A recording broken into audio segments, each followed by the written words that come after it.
Hey, Dr. Karp here. A lot of people want to lose weight and get healthier because they want to reduce the amount of resistance in their lives.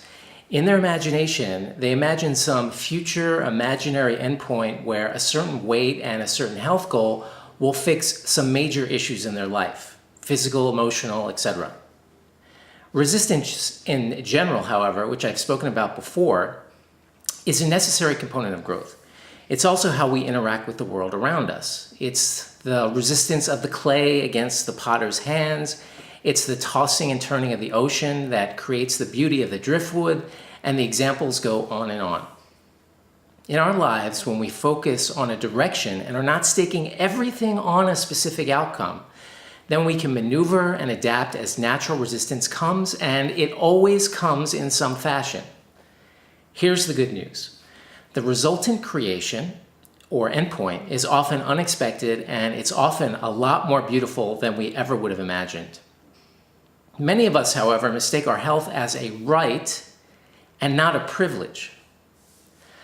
One definition that appeals to me personally is a definition by Dr. Robert Rundell Gibson. He states that a right is something that you earned a right to and can't be taken away from you. So, since health, even life, can be taken away from you with the right poison or a weapon, it's distinctly a privilege.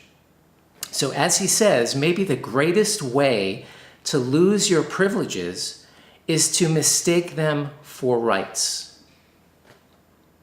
So coming back to our health, we have certain things about our lives that are privileges. And in this is tied up the notion of gratitude. For example, there's no question that the ability to walk is a privilege. So what I'm saying really is that when you realize it is a privilege, then you would naturally expend every effort to maintain, enhance, and maybe even gain more.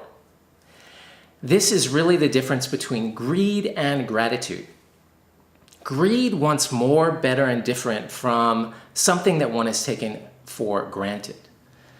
Gratitude says that I see what I have as this amazing and wonderful privilege, and I want to protect it, enhance it, and grow it. Let's take an example, walking. What a privilege. How do you maintain, enhance, and gain more of that privilege, since we now know it's not a right? Well, you walk, you stretch, you practice your balance, flexibility, endurance, tai chi, yoga, etc., etc. And in so doing, you are expressing gratitude for the gift of walking. How about cooking? What a privilege. How do you maintain, enhance, or gain more? You use it for your health so that you can continue doing it. So what I'm suggesting is that we start realizing that most of the good things in our life are not rights, they are privileges. When it comes to health, we can start from where we are. If it's walking, or our ability to learn to cook better, or it's our ability to choose healthier options in our food so that, as I've said, we can expand, enhance, and gain more of that privilege if we wish to. Take a look at your health and your health goals.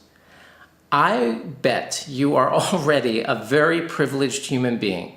All I'm saying is perhaps we start spending time thinking about that and making an effort to secure those privileges.